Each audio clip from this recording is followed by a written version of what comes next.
أخرجوهم من قريتكم إنهم أناس يتطهرون فأنجيناه وأهله إلا امرأته كانت من الغابرين وأمطرنا عليهم مطرا فانظر كيف كان عاقبة المجرمين وإلى مدين أخاهم شعيبا قال يا قوم اعبدوا الله ما لكم من إله غيره قد جاءتكم بينة من ربكم فأوفوا الكيل والميزان ولا تبخسوا الناس أشياءهم ولا تفسدوا في الأرض بعد إصلاحها ذلكم خير لكم إن كنتم مؤمنين ولا تقعدوا بكل صراط توعدون وتصدون عن سبيل الله من آمن به وتبغونها عوجا واذكروا إذ كنتم قليلا فكثركم وانظروا كيف كان عاقبة المفسدين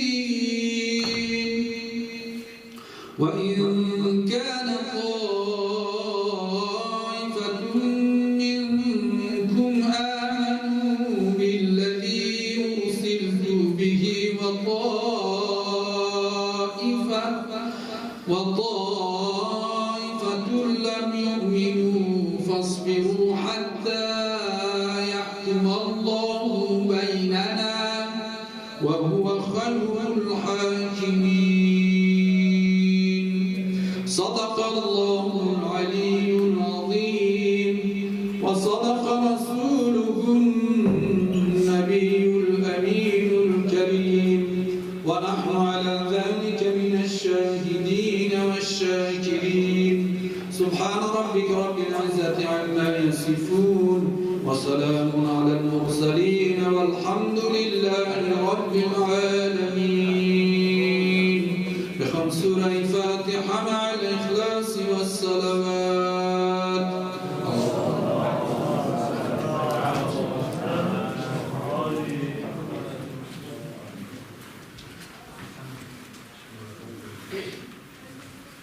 صلوا على محمد وعلى محمد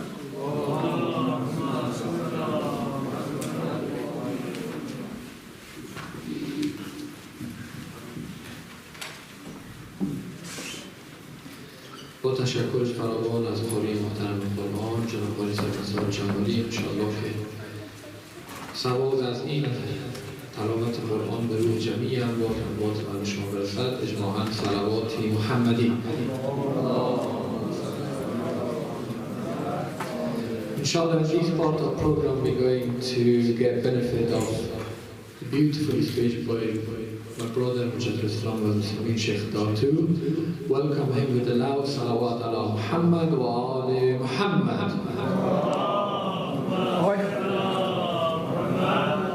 Why you sit down?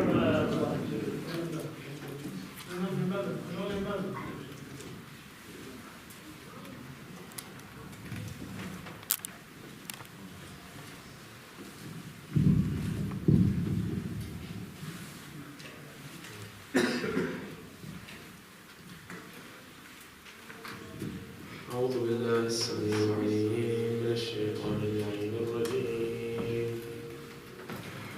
بسم الله الرحمن الرحيم الحمد لله رب العالمين الحمد لله الذي هدانا لهذا وما كنا لنهتدي لولا أن هدانا الله ثم الصلاة والسلام على سيدنا وحبيب قلوبنا وشفيع ذنوبنا وطبيب نفوسنا محمد بن عبد الله وعلى أهل بيته الطيبين الطاهرين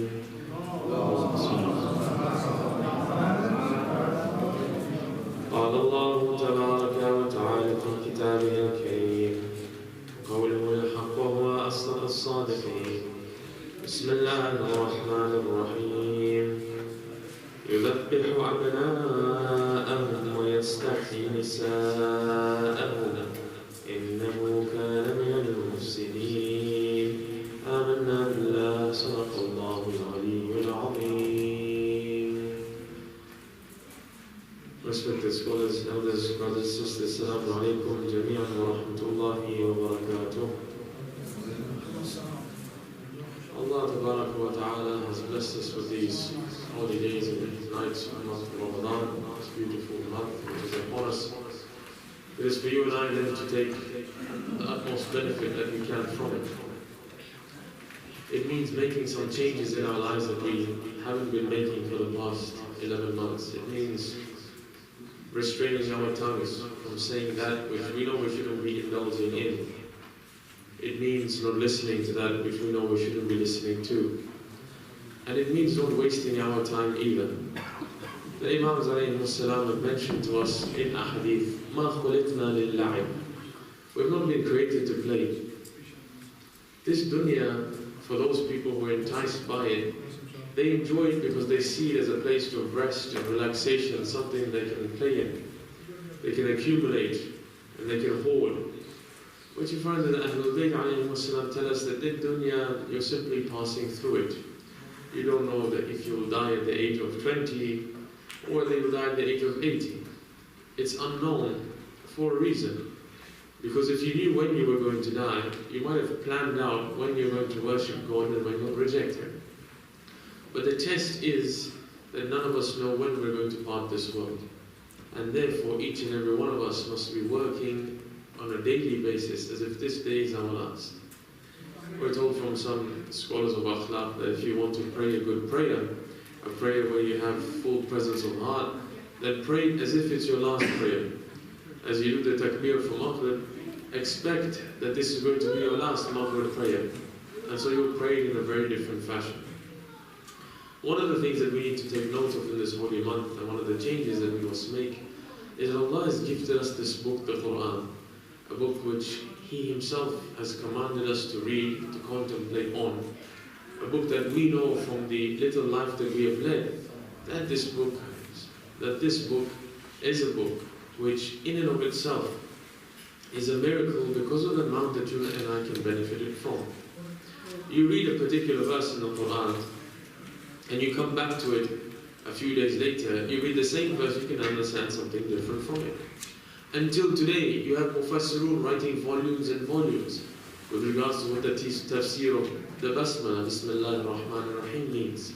Surah Al-Fatiha, we have people who continuously write tafsir and teach what does Surah Al-Fatiha mean, despite the fact that you and I know it off by heart, we know its meaning, we know what God is trying to say, but we know it at a particular level. And that's why in Jannah, the angels tell the believers who have entered, Iqra, read, recite the Quran, warqa, and elevate yourself. For every statement, for every sentence of the Quran you and I mention in Jannah, we are going to move a level up. If you are just going to take that tradition on its apparent meaning, that means there can only be some 6,600 some levels in Jannah. But the Imams say for every verse that there is in the Quran, there are many butun, there are many hidden layers to it. So contemplate on the Quran, understand it, in order that you and I may build one, our theology, understand how to get closer to God and the lessons that He wants to teach us from it. Yesterday I mentioned to you that there is a part in the Quran where Allah tells the Holy Prophet that even when it comes to giving the message of the Quran, realize that that responsibility lies with us. That responsibility is with God. You, O Muhammad, you wait until the revelation completes and finishes, and then you give it to the people. But in terms of forgetting the word or not saying it correctly, don't worry about that. We are the protectors of this holy book. If you look at Surah Al-Qiyamah, you find that from verse roughly 16 to 19, these three verses, they seem very much out of place. If you were to take these verses out of the surah would still flow. Allah is talking about the day of judgment. He's talking about the next one. لا أقسم بيوم القيامة. I swear by the day of Qiyamah. ولا أقسم بالنفس اللوامة. He talks about man, and then he talks about man questioning whether or not we will resurrect him. He says, does man not know that we will we will bring back his bones, not only his bones, بَلَا قَادِرِينَ, rather we are so powerful that we have the ability, بَلَا قَادِرِينَ عَلَىٰ أَن نُسَوِّيَ بَنَانَا, we can bring back his fingertips as well. Don't think that it's difficult for us. We just say be, and it is. And man will come back to the same fashion in which we want him to come back in. Allah is talking about the day of judgment. He's taking oaths about the day of judgment. Then all of a sudden, verse number 16, everything changes. 14, rather man is a witness to himself, talking about the day of judgment. 15, وَلَوْ أَلْقَى مَعَاذِيرًا, even though he tries to give excuses on the day of judgment, these excuses are going to be of no benefit. This is all talking about the day of judgment. Come verse number 16, لَا تُحَرِّكْ بِهِ لِسَانَكَ لِتَعْجَلَ بِهِ. All of a sudden, verse 16, Allah says, "Oh Muhammad, don't hurry your tongue with it to hasten it. Don't try and hurry up and say this Quran that is being revealed to you. إِنَّ عَلَيْنَا جَمْعَهُ وَقُرْآنًا." In regards to compiling it and protecting it and reciting it, that's our responsibility. We will make sure that when you recite it without a flaw. We will make sure that when you want to remember it, you'll remember it in a flawless fashion. Then Allah continues and He says, فَإِذَا قَرَأْنَاهُ فَاتَّبِعْ قُرْآنًا. Only after we've recited it to you, then you follow in its recitation. Do not try and hurry up, O Muhammad. ثُمَّ إِنَّ عَلَيْنَا بَيَانَهُ. And again, O Muhammad, remember that presenting it to people, this is our duty, not your duty. 16 to 19, these verses simply talk to the Prophet Muhammad, telling him that don't worry about giving this message to the people, we will protect it. Come verse number 20, كَلَّا بَلْ تُحِبُّونَ الْعَاجِلَةَ. Rather you love the life of this transitory life, this dunya. Again, Allah is talking about what Surah Al-Qiyamah has been talking about. But these few verses seem to be totally out of place. Why have I mentioned this? One, so that you realize the humanness of the Holy Prophet. That he too had human characteristics. That he was also wanting to ensure that he did the best for Allah. That he doesn't forget. And Allah tells him we will protect him. But secondly, because these verses of the Quran are things that you and I read on a daily basis. But if we read the Quran on a daily basis and we come across such verses and nothing happens to us when we think about it, it means that we're just reading like a parrot. You know, the parrot fashion reading. We're just reading and reading, not knowing what we say, why we say it, and not taking any benefit from it. How many of us know this language? How many of us know the language that the Quran has been revealed in? If we don't, then at the least when we recite it in Arabic, we should also recite the English or the translation, whichever language that we understand. Why? Because the Quran came down as a guide for mankind. How can it guide you and I if we don't know what it's trying to tell us? It's like you and me reading to each other, talking to each other in Chinese. What is the point?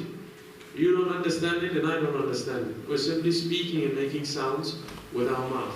The Quran is slightly different, in that even if you read it without understanding, there is benefit that's given to you, but not the true benefit that Allah subhanahu wa ta'ala revealed it for. We continue today with the story of Musa in the Holy Quran. Allah subhanahu wa ta'ala, as we went through the verses yesterday, tells the Prophet, I'm going to narrate to you the true account of what happened with Musa and Pharaoh. I'm going to tell you how Pharaoh dominated in the lands, how he was so powerful in the lands, but he was an individual who was an oppressor. He was an individual who would cause corruption in the land. What did he do? يُذَبِّحُ أَبْنَاءَهُ. He would slaughter the boys that were born. وَيَسْتَحْيِي نِسَاءَهُم. He would leave the ladies. He wouldn't touch the ladies. He wouldn't kill the ladies, but he would kill the men. He would terrorize the ladies. He would terrorize them by snatching their boys away from them and killing them in front of them. But he would leave the ladies alone. Why did Pharaoh start doing this? What happened to Pharaoh that all of a sudden he started killing all of the boys? If you look in our hadith, you find that Pharaoh one night had a dream. And in the dream he saw a great blaze, fire coming from the north of Egypt and coming and wiping out his entire palace, his entire kingdom, but only the Bani Israel remained. These people who he knew as Bani Israel, only they remained. So he asked his dream interpreters to come and help him understand what exactly this meant. And it's clear from the ahadith that the interpreters tell him that a boy will be born who will take over this kingdom. A boy who will lead Bani Israel will come into existence and he will take everything over from you. You will have nothing remaining, you will perish. So now in order to stop God's plan from happening, he thinks he can put his hand in the way of God's plan.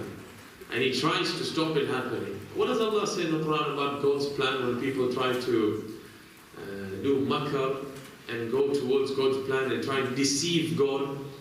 He says, وَمَكَرُوا وَمَكَرَ اللَّهُ وَاللَّهُ خَيْرُ الْمَاكِرِينَ. That you try and deceive God, but God will deceive you. And He is the best of those who can plot against people. If you try and plot against God, God will use your own actions to plot against you. Isn't that precisely what happened with Musa and Pharaoh? That Pharaoh wanted to kill every child, but the one child that he left behind, the one boy that he didn't manage to kill, was the very boy that grew up in his palace and brought around his destruction and final and eternal damnation. It's the plan of Allah. You will not be able to change His plan. When He wants something to happen, it will happen. Don't we say in the dua of Fajr, وَتُعِزُّ مَن تَشَاءُ وَتُذِلُّ مَن تَشَاءُ. Allah, you give izzah and honor to who you want, and you abase and you humiliate the people that you want. مَا شَاءَ اللَّهُ لَا مَا شَاءَ النَّاسِ. What Allah wants will happen, not what people want will happen. مَا شَاءَ اللَّهُ وَإِن كَرِهَ النَّاسِ. Even if people detest it, even if people hate it, even if people don't want it to happen, Allah will make sure it happens. أَلَمْ تَرَ كَيْفَ فَعَلَ رَبُّكَ بِأَصْحَابِ الْفِيلِ. People wanted to go and destroy the Kaaba. Abraha and his entire army came with the elephants. Who did Allah use? Did Allah use an army of angels to come and protect His house? When He wants something to happen, it will happen. He will say, Kun fayakun. He brought about birds. Here is Abraha. Here is Abraha with his entire entourage of elephants and such a large army heading towards Makkah, ready to destroy the Kaaba. And Allah sends flocks of birds above him with pellets and stones in their mouth and their beaks. They leave it from such a height that as it hits the elephants begin to perish and pass away. This was Allah subhanahu wa ta'ala looking after the people He wants to look after. You and I know, so long as we're on the right path, Allah will look after us. Our izzah and our honor is not in the hands of people. If you and I work to please people, you will never achieve this aim. We are not ice cream sellers that we're meant to make everybody happy who comes to us. رَضَى النَّاسِ غَايَةٌ لَا تُدْرَكُ. Pleasing people is an eventual aim that cannot be actualized. You please one person, you displease another. It's impossible. The Prophet didn't please everybody. He pleased the believers. He pleased the people who wanted the truth and wanted God. But as for everybody else, the Prophet wasn't able to please them. Neither was that meant to be his course of action. So Allah tells us that Pharaoh slaughtered all these boys that were born, but he left the ladies and he left the women folk. Why? إِنَّهُ كَانَ مِنَ الْمُفْسِدِينَ. Pharaoh was a man who caused corruption in the world. Now one thing Allah doesn't want you and I to do is cause corruption. And that's why when you have a child, the duty that a parent has to stop corruption being furthered in this dunya is a great duty on their shoulders. That to nurture this child to the age that they become mature, that they can think for themselves, they know right from wrong. It's your duty as a father, your duty as a mother to ensure that you bring up children such that they do not cause corruption in the world. You go to your business and how you work. Doesn't Allah say in the Quran, فَلَا تُخْسِرُ الْمِيزَانِ. Don't break the weight, the balance. That when you're going to sell something, sell it in a balanced fashion. Why? Because you'll cause corruption in the world. Doesn't the Prophet go to the businessman in Arabia, the businessman, and he goes and what does he tell them? He says, Al-fiqh thumma al-majjara. 3 times he tells them, go and learn the laws of trading and of business before you go into trading. He tells about people, there are 5 requirements of trading and business. If you can't uphold them, then don't become a businessman. Go and get employed. Go and work for somebody else instead.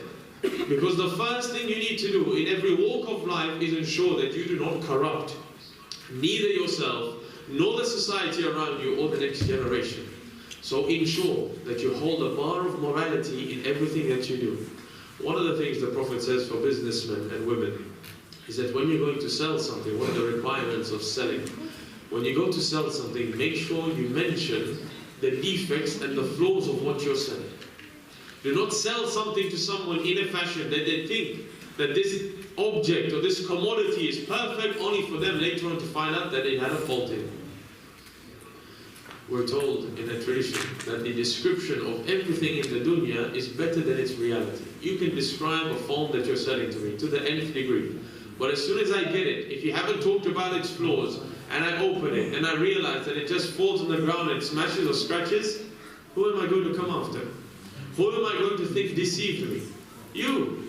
And who are you? You're a Muslim. So what will happen to the reputation of Islam? So when you sell something, the Prophet says, it's a second-hand good, for example. Mention the truth about it. Say to somebody that this is the flaw, for example, in the car. This is the flaw in the house that I'm selling. It's got this particular issue in it. Don't hide it. Don't try and deceive people. Otherwise, you and I end up causing corruption in the land. Who was Pharaoh? He was a man who caused corruption. Who was Allah with? Was Allah's hand and power and might going to be with the people who decide to cause corruption and oppression, or with the people who are oppressed? وَنُرِيدُ أَن نَمُنَّ عَلَى الَّذِينَ اسْتُضْعِفُوا فِي الْأَرْضِ. We decided and we desire to show our favor and our grace to the people who have been trampled in lands. The people who are oppressed, those are the people with whom Allah's hand is with. But it doesn't mean that tomorrow He's going to change the hand of the oppressor. It doesn't mean that tomorrow all of a sudden the people who are being oppressed, all of a sudden they'll become kings in the land. They also have to be nurtured. Because sometimes if you make the oppressors the kings of the land, they will begin to oppress the people who are oppressing them.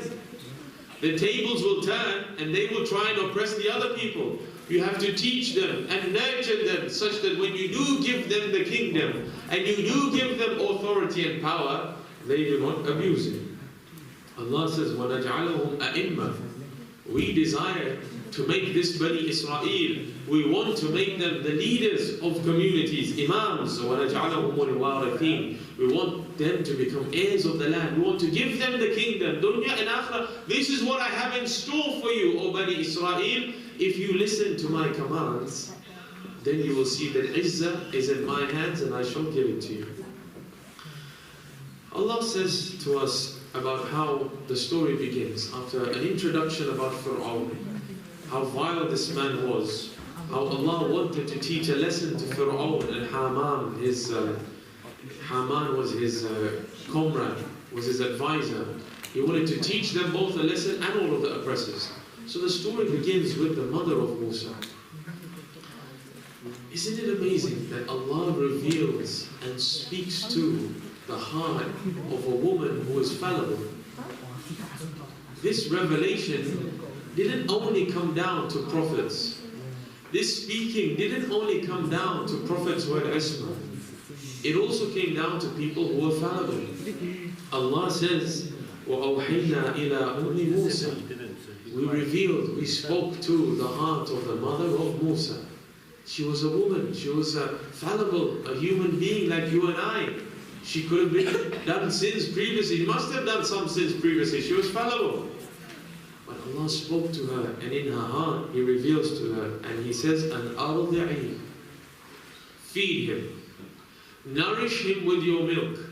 Allah gives her a command, and if she didn't listen to this command, then Musa wasn't going to come back to her. The entire story of Musa, the entire prophethood of Musa depends on the one command that is revealed to a mother's heart.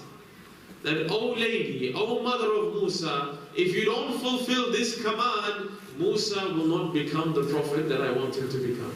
Bani Israel will not be saved like I want them to be saved.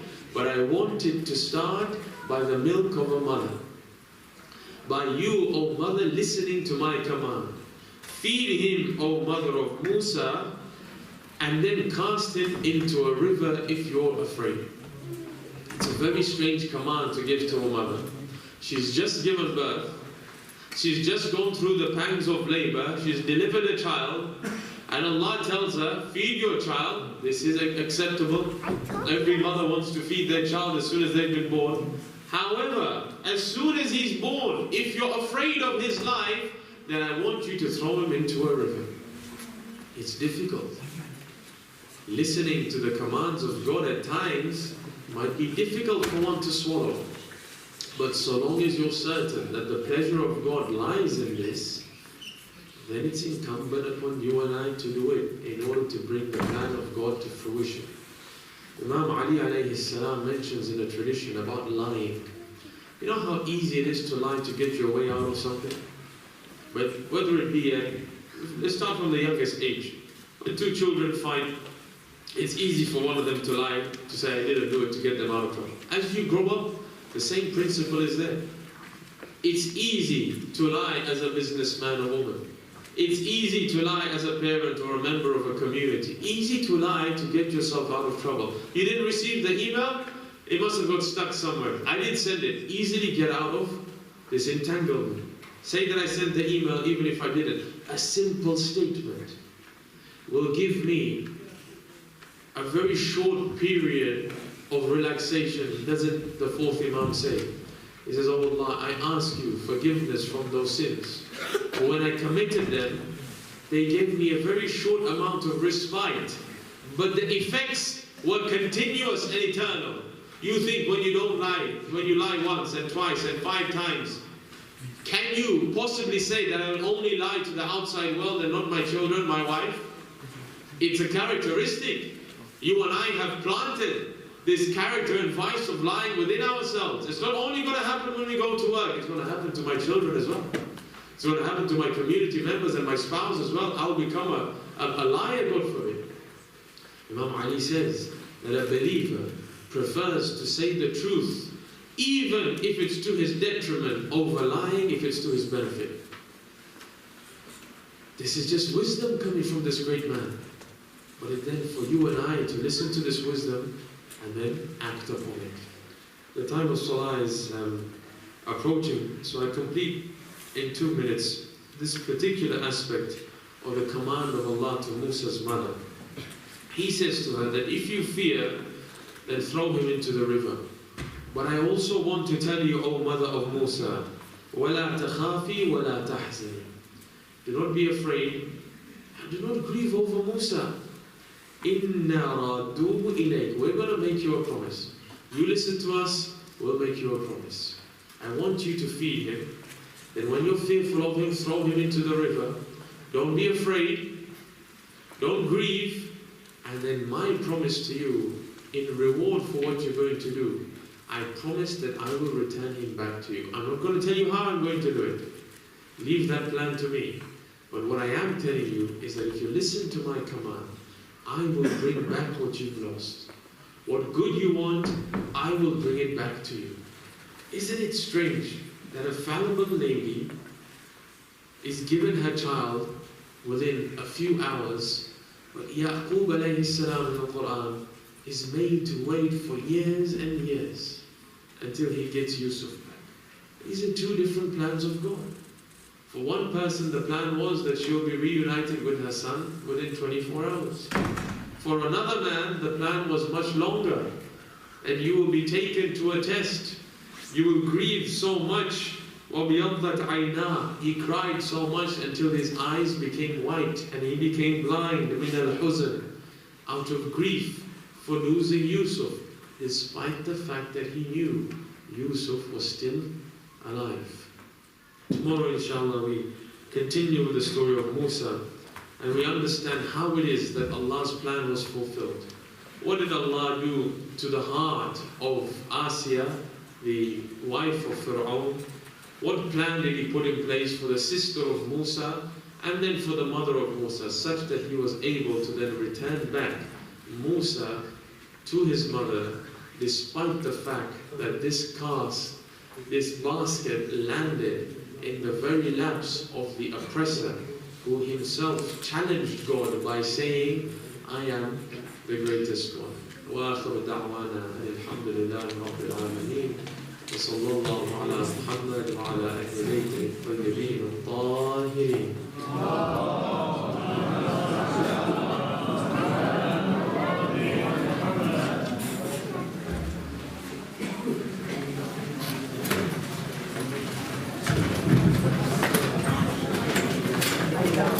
Thank you very much, brother Sheikh Ali Hussein Datoo. I believe you enjoyed and get benefit from his beautiful speech. May Allah grant him a long life. Sallu ala Muhammad wa ali Muhammad.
أعوذ بالله من الشيطان الرجيم.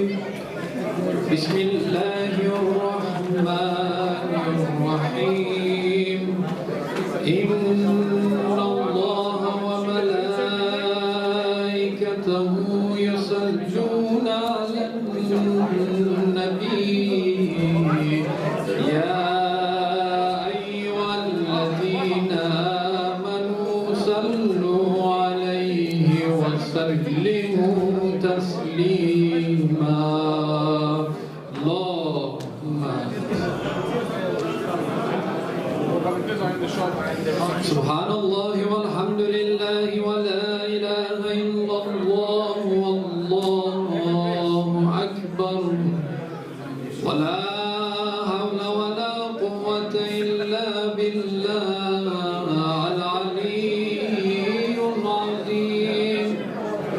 الله أكبر الله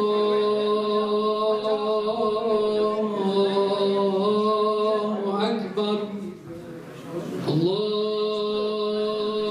أكبر الله أكبر. أشهد أن لا إله إلا الله. أشهد أن لا إله إلا الله. أشهد أن محمدا رسول الله.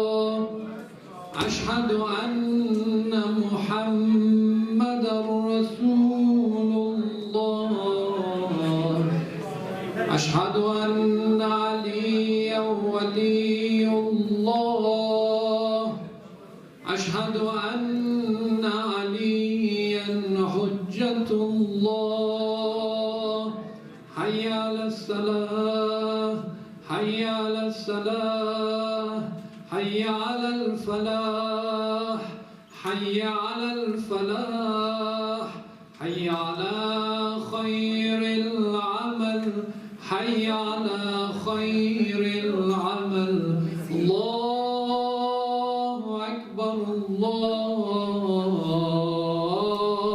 أكبر لا إله إلا الله لا إله إلا الله وصلى الله على سيدنا محمد وآله وسلم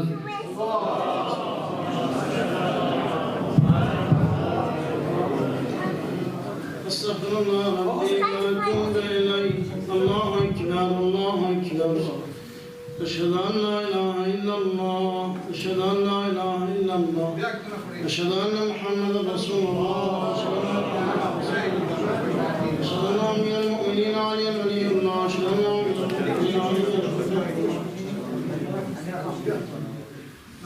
حي على الصلاة حي على الصلاة حي على الفلاح حي على الفلاح حي على خير العمل حي على خير العمل قد قامت الصلاة قد قامت الصلاة الله أكبر الله أكبر لا إله إلا الله أستغفر الله ربي وأتوب إليه السلام عليك يا رب الله أشهد أنك قد أقمت الصلاة وأعطيت الزكاة وأمرت بالمعروف ونهيت عن المنكر الله أكبر بسم الله الرحمن الرحيم الحمد لله رب العالمين الرحمن الرحيم مالك يوم الدين إياك نعبد وإياك نستعين اهدنا الصراط المستقيم صراط الذين أنعمت عليهم غير المغضوب عليهم ولا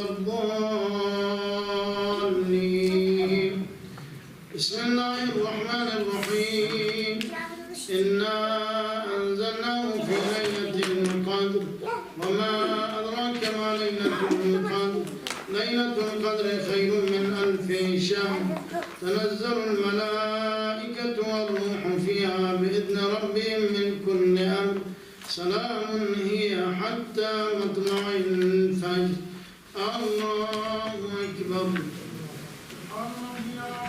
الله أكبر الله سمع الله لمن حمده الله أكبر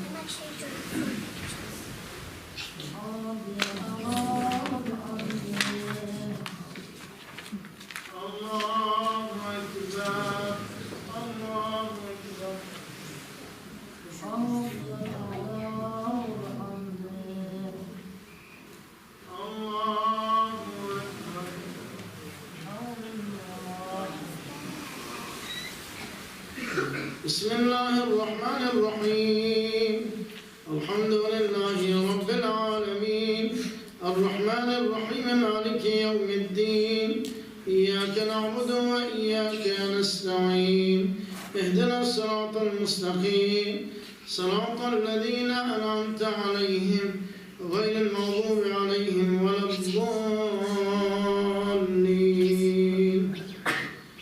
بسم الله الرحمن الرحيم قل هو الله أحد الله الصمد لم يلد ولم يولد ولم يكن له كفوا أحد كذلك الله ربنا آتنا في الدنيا حسنة وفي الآخرة حسنة وقنا عذاب النار الله أكبر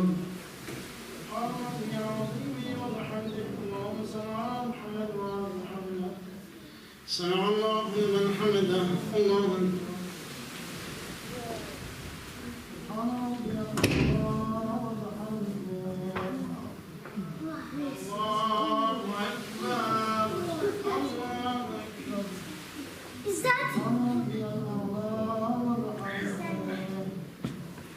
الله أكبر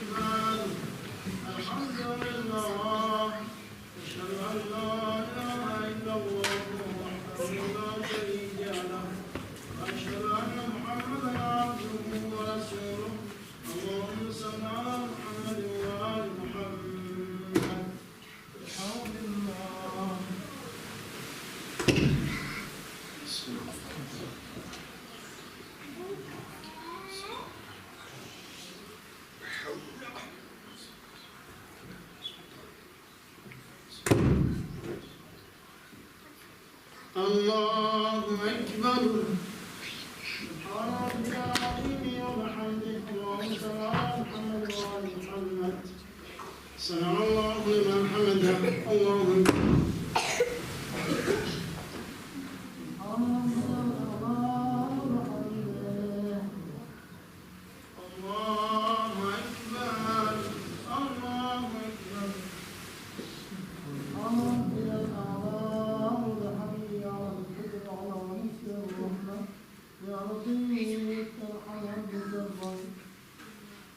اللهم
بسم الله الرحمن الرحيم يا علي يا عظيم يا غفور يا رحيم أنت رب العظيم الذي ليس كمثله شيء وهو السميع البصير وهذا شهر عظمته وكرمته وشرفته وفضلته على الشهور وهو الشهر الذي فرضت صيامه عليه وهو شهر رمضان الذي أنزلت فيه القرآن هدى للناس وبينات من الهدى والفرقان وجعلت فيه ليلة القدر وجعلته خيرا من 1000 شهر فيا ذا المن ولا يمن عليك من علي بفكاك رقبتي من النار في من تمن علي وادخلني الجنة برحمتك يا أرحم الراحمين. صلوات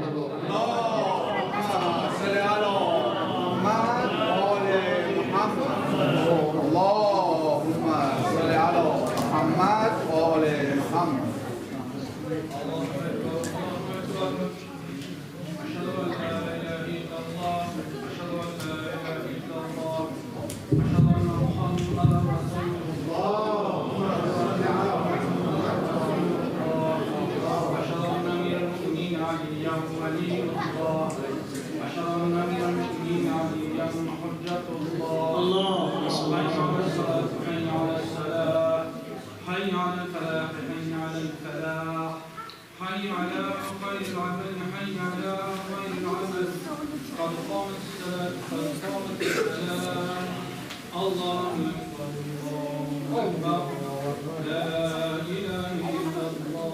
استغفر الله ربي واتوب اليه. السلام عليك يا ابا عبد الله، اشهد انك قد اقمت الصلاه واتيت بالمعروف نهيت عن المنكر.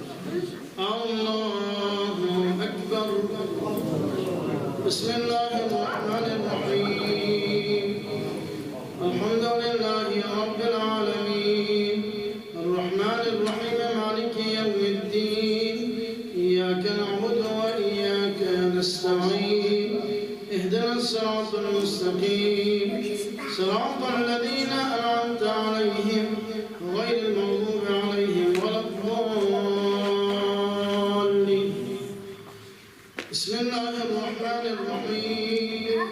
إنا أعطيناك الكوثر فصل لربك وانحر إن شانئك هو الأبتر. الله أكبر.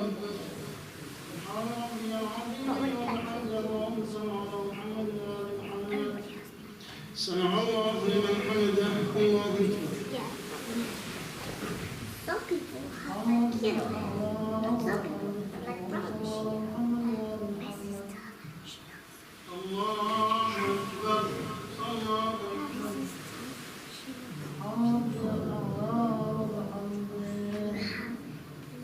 الله أكبر.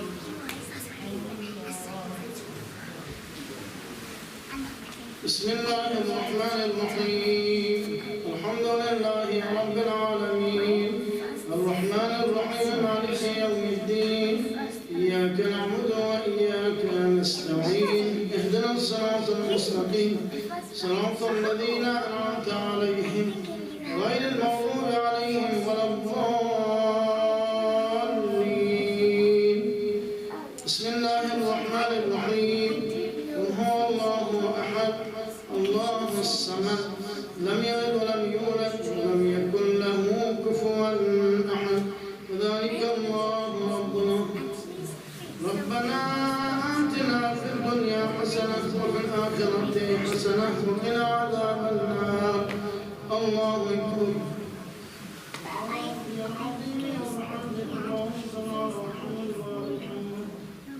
سمع الله لمن حمده. الله أكبر.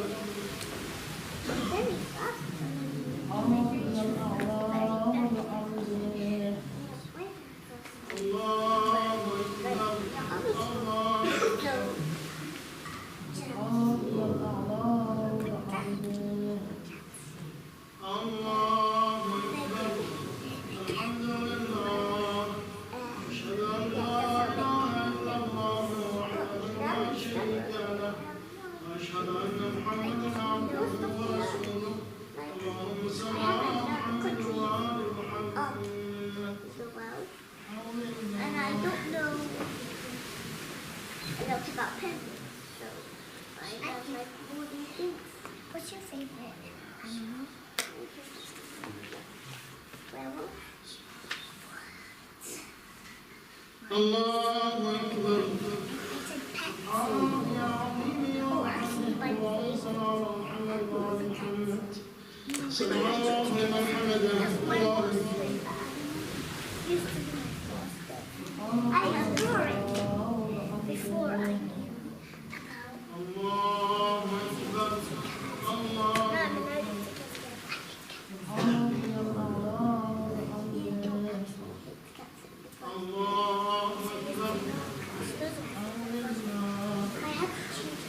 Never could be cats. Isn't nice to not like the same. What can I do? I pick a sword. It was really hard for me to pick a sword. What can I do?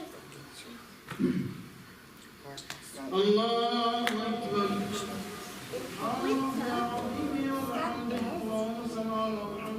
Stay hibernated. سمع الله لمن حمده. الله أكبر. You know every animal in the world. الله أكبر. الله You hydrate. So, let you hydrate. Let me guess. Do rabbits hibernate? Yep. Yes. But they're الله أكبر. pets. الحمد لله. أشهد أن لا إله إلا الله وحده لا شريك له. وأشهد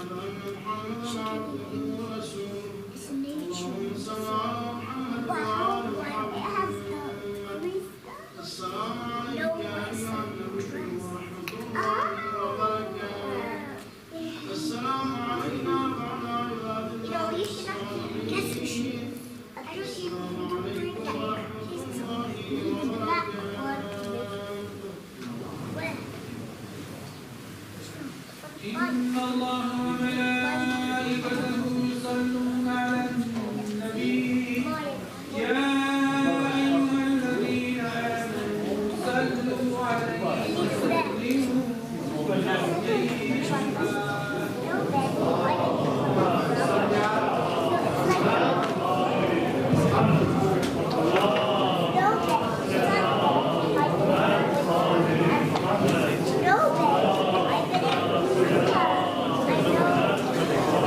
بسم الله الرحمن الرحيم اللهم أجل بلية الفرج اللهم أدخل على أهل القبور السرور اللهم اغني كل فقير اللهم اشفي كل جائع اللهم اكسو كل عريان اللهم اقضي دين كل مدين اللهم فرج عن كل مكروب اللهم رد كل غريب اللهم فك كل أسير اللهم أصلح كل فاسد من أمور المسلمين اللهم اشف كل مريض اللهم اشف كل مريض اللهم سد فقرنا بغناك اللهم غير سوء حالنا بحسن حالك اللهم اقض عنا الدين واغننا من الفقر انك على كل شيء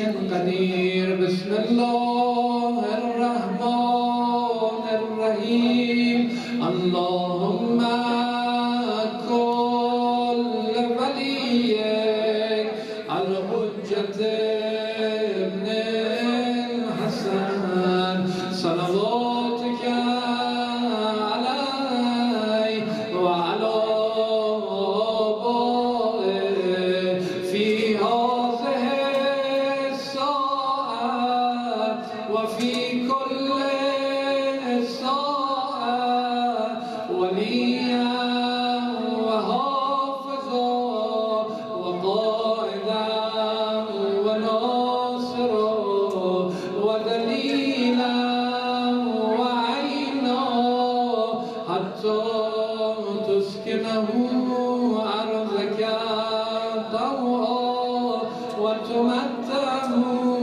فيها طويلا برحمتك يا أرحم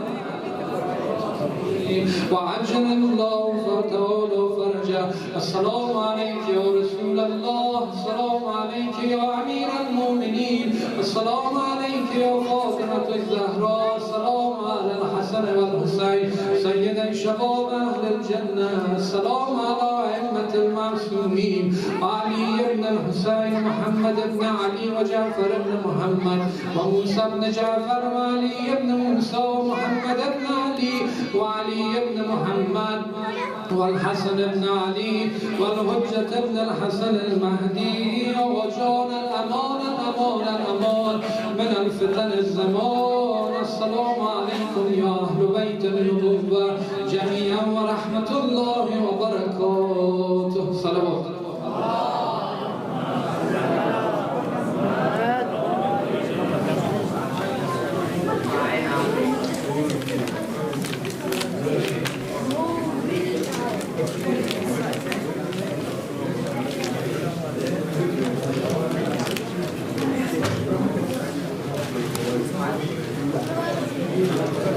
Thank you.